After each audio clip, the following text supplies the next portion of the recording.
In 1994, a groundbreaking agreement came into effect, changing the economic landscape of North America forever. This is the story of the North American Free Trade Agreement, better known as NAFTA. To understand NAFTA, we need to go back to the late 1980s. At this time, the world was witnessing a surge in globalization. The United States, Canada, and Mexico saw an opportunity to create a trilateral trade bloc, aiming to increase economic prosperity through the reduction of trade barriers.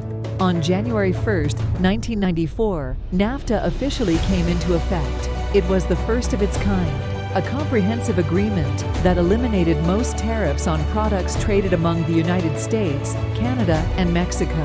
The agreement covered a wide range of areas. NAFTA will tear down trade barriers between our three nations. It will create the world's largest trade zone and create 200,000 jobs in this country by 1995 alone. The objectives of the North American Free Trade Agreement, now evolved into the United States-Mexico-Canada Agreement, are to foster economic growth and cooperation across North America. These objectives are laid out through principles and rules that include national treatment, most favored nation treatment, and transparency. First and foremost, the agreement aims to eliminate trade barriers and facilitate the cross-border movement of goods and services between the territories of the parties. Secondly, the agreement promotes conditions of fair competition in the free trade area, ensuring that businesses operate on a level playing field. Another key objective is to substantially increase investment opportunities in the territories of the parties. The agreement also aims to provide adequate and effective protection and enforcement of intellectual property rights in each party's territory. Effective procedures for the implementation and application of the agreement, joint administration, and resolution of disputes are also established. Finally, the agreement sets up a framework for further trilateral, regional, and multilateral cooperation to expand and enhance the benefits of the agreement. The next point is controversies and criticism. Critics of NAFTA argued that it led to job losses and wage stagnation in the US, while in Mexico it resulted in economic dislocation for small farmers. Environmental and labor groups raised concerns about the impact on local communities and regulations. One of the labor union representatives said that NAFTA made it easier for companies to move production to the Mexico, where the labor costs were lower. This had a devastating effect on many American workers who lost their jobs. In Mexico, the influx of subsidized agricultural product from the US hurt local farmers, many of whom could not compete with the lower prices. This led to a significant economic disruption in rural areas. One of the Mexican farmers said in the interview, "We saw a lot of changes after NAFTA. Many of us struggled to keep our farms profitable. It was a challenging time." Environmental groups also raise alarm about the impact of increased industrial activity on local ecosystem. The rapid expansion of manufacturing along the US-Mexico border, for example, brought about an environmental degradation and health issues for nearby communities. Your jobs are going to go to Mexico anyway. Have you heard that argument? Well, then why are they spent to the Mexican workers? And unfortunately, it's going to help drive the wages of American workers down. And what I say to them is after NAFTA, there will be no laughter. Thank you. I'm Carrie Now, I always say this to people who come here from Florida. It's a strange frog that won't praise his own pawn. Yeah. You're our pawn. Pressure on. Let's say it. Keep the pressure on. Keep the pressure on. Keep the pressure on. And dump NAFTA. Dump it. Now we are going to discuss the NAFTA's benefit.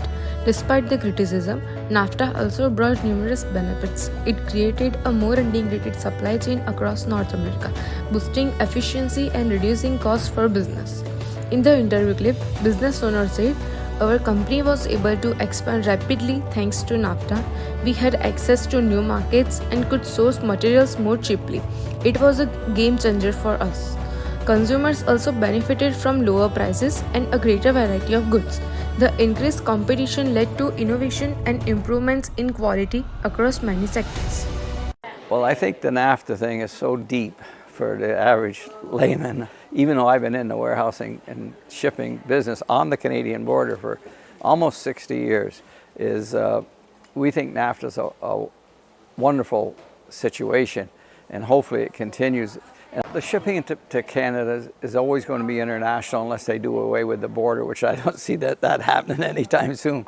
So all of a sudden you have international shipping, which is more expensive and takes longer. So that part I don't think they can legislate away.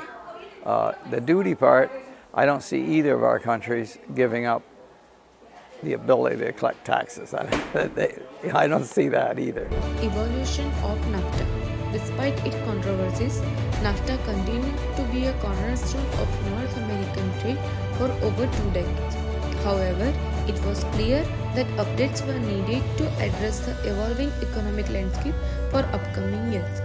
In 2018, after extensive negotiation, the United States-Mexico-Canada Agreement or USMCA was signed to replace NAFTA, and all 3 countries had ratified it by March 2020. NAFTA remained in force until USMCA was implemented. This new agreement aimed to address some of the criticism of its prior agreement while maintaining the core principle of free trade.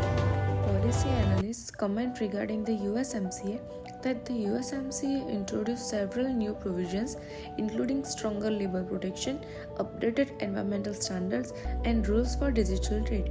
It was designed to modernize the agreement and address the challenge of the 21st century. Well, for more on Bombardier's, along with Mexico's and Canada's concerns over NAFTA, I'm joined by Simon Lester. He's a trade policy analyst at the Cato Institute. Welcome, Simon. Thank you. So, given the current pace and the tone that we've seen so far for these renegotiations, how optimistic are you that a deal could be reached in March? Well, I think I'm more optimistic about the NAFTA renegotiation in general than many of my colleagues. I see a lot of the bluster and rhetoric from President Trump and some of his advisors as merely a negotiating tactic. So I'm less concerned than others. By the end of March might be too ambitious. Trade negotiations tend to take longer than people think. This one was originally supposed to be done by the end of the year. That already didn't happen. We've already set the precedent for having delay. I can imagine having another one. President Trump himself already mentioned the prospect of Mexican elections over the summer. So I can see this dragging on a little further than March.